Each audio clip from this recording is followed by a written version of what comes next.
Delhi high court में आम आदमी पार्टी सुप्रीमो अरविंद केजरीवाल, मनीष सिसोदिया और अन्य को शराब पॉलिसी घोटाले से जुड़े भ्रष्टाचार के मामले में लोअर कोर्ट द्वारा बरी करने को लेकर सीबीआई द्वारा चुनौती देने पर हाईकोर्ट के जस्टिस स्वर्णकांत शर्मा ने नोटिस इशू किया था, जिसके बाद से ही केजरीवाल ने शराब नीति मामले की सुनवाई से जस्टिस स्वर्णकांत शर्मा को हटाने की मांग वो हमेशा कर रहे थे। पहले उन्होंने हाई कोर्ट के चीफ जस्टिस को लेटर लिखकर रिक्वेस्ट किया था उनको हटाने के लिए, फिर सुप्रीम कोर्ट का भी रुख किया था, पर उन्हें इस मामले में कहीं से भी राहत नहीं मिली। जिसके बाद आम आदमी पार्टी के प्रमुख अरविंद केजरीवाल ने दिल्ली हाई कोर्ट के शराब नीति मामले की सुनवाई से जस्टिस स्वर्णकांत शर्मा को हटाने की मांग को लेकर जस्टिस शर्मा के ही कोर्ट में रिक्वेस्ट किया। वो पर्सनली अपीयर हुए और अपना पक्ष भी उन्होंने खुद रखा। केजरीवाल ने दावा किया कि सत्येंद्र जैन के मामले की सुनवाई कर रहे जज को हटाने के लिए ईडी की अर्जी के मुकाबले उनका मामला बहुत ज़्यादा मजबूत है।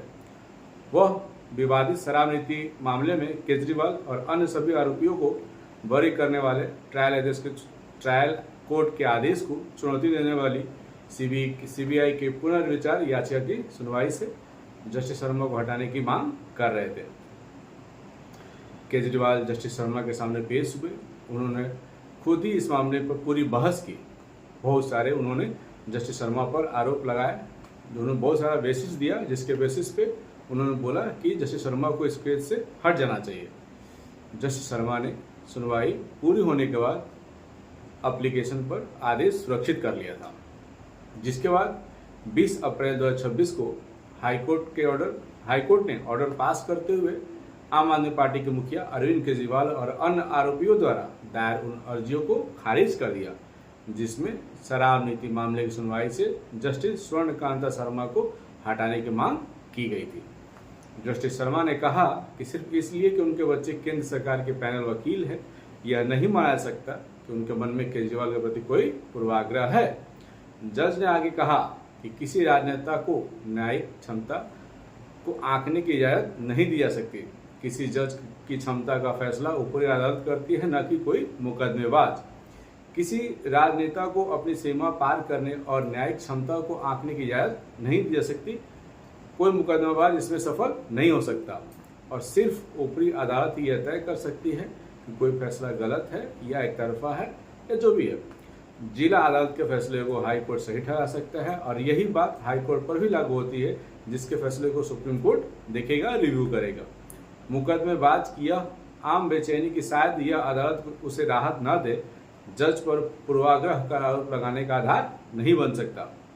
जस्टिस शर्मा ने आगे कहा कि आरोपों का सामना होने पर कोई जज अपनी न्यायिक जिम्मेदारी से पीछे नहीं हट सकता। कोई जज किसी मुकदमेबाज के पूर्वाग्रह के बेबुनियाद शक को दूर करने के लिए या उसके मनगढ़ंत आरोपों के आधार पर खुद को सुनवाई से अलग नहीं कर सकता। जज पर किए गए निजी हमले असल में उस संस्था पर ही हमले होते हैं। वह न सिर्फ मुझ पर यानी एक जज पर हमला होगा, बल्कि पूरी संस्था पर हमला होगा। इस तरह का खतरा न सिर्फ ऊपरी अदालत तक पहुंचेगा, बल्कि जिला अदालतों तक भी जाएगा। अगर यह अदालत खुद को सुनवाई से अलग करने का फैसला लिखकर यह संदेश देती है कि कोई मुकदमेबाज उस पर दबाव डाल सकता है, तो ऐसा करने से जनता में यह धारणा बन जाएगी कि जज किसी राजनीतिक पार्टी से जुड़े हुए हैं। जज ने आगे कहा कि खुद को सुनवाई से हटाने की अर्जियों में जो कहानी गढ़ी गई थी वह अटकलों पर आधारित पाई गई है। इसके अलावा खुद को सुनवाई से हटाने वाली फाइल के साथ कोई सबूत पेश नहीं किया गया था, बल्कि उनमें उनकी ईमानदारी और निष्पक्षता पर आक्षेप, इशारे और शक जाहिर किए गए थे। अगर मैं इन अर्जियों को मान लेती तो इससे एक परेशान करने वाली मिसाइल काम हो जाती। अब यह मेरा पक्का फर्ज बन जाता है कि मैं इसके बेखौफ होकर जवाब दूं। बदकिस्मती से आज मुझे दो मुकदमेबाजों के बीच का झगड़ा नहीं, बल्कि एक मुकदमेबाज और मेरे एक जज के बीच का झगड़ा सुलझाना है। इस अदालत के सामने जो दलीलें पेश की गई हैं वो खुद को अलग करने के कानून के तहत जरूरी सबूतों के मामले में कमजोर साबित हुए हैं। कोई भी जज किसी मुकदमे के मनगढ़ंत आरोपों और बिना किसी आधार के शक को दूर करने के लिए खुद को केस से अलग नहीं कर सकता। यह अदालत अपने और इस संस्थान के सम्मान के लिए खड़ी रहेगी, भले ही यह मुश्किल लगे। इस अदालत ने जो चोंगा पहना है वह इतना हल्का नहीं है। अगर ऐसे आधारों पर, ऐसे बेसिस पर खुद को अलग करने की बात मान ली जाती है तो इससे हमारी न्याय प्रक्रिया पर पूरा ही खतरा पैदा हो जाएगा। तब इसे मैनेज जस्टिस कहा जाएगा। केजरीवाल द्वारा जस्टिस शर्मा के बच्चों द्वारा केंद्र सरकार के पैनल में वकील के तौर पर काम करने के पक्षपात के आरोप पर जस्टिस शर्मा ने कहा कि भले ही रिश्तेदारों को सरकारी पैनल में शामिल किया गया हो, लेकिन मुकदमेबाज को यह साबित करना होगा कि इस मामले से उनका क्या लेना देना है और इसका इस केस पर क्या असर पड़ रहा है। ऐसे कोई संबंध साबित नहीं किया जा सकता, मनगढ़ंत कोई कहानी नहीं बनाया जा सकता। उनके पैनल में शामिल होने या उनके रिश्ते का इस विवाद से कोई लेना देना नहीं है।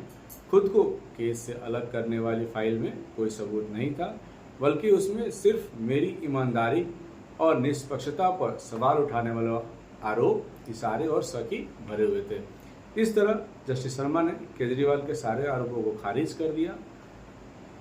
अब इस मामले की अगली सुनवाई जो होगी मुख्य मामले की, वो होगी 29 और 30 अप्रैल को, जिसके लिए सीबीआई के पिटीशन पर नोटिस इशू किया गया था, जिसमें सीबीआई और अपनी दलील पेश करेगी।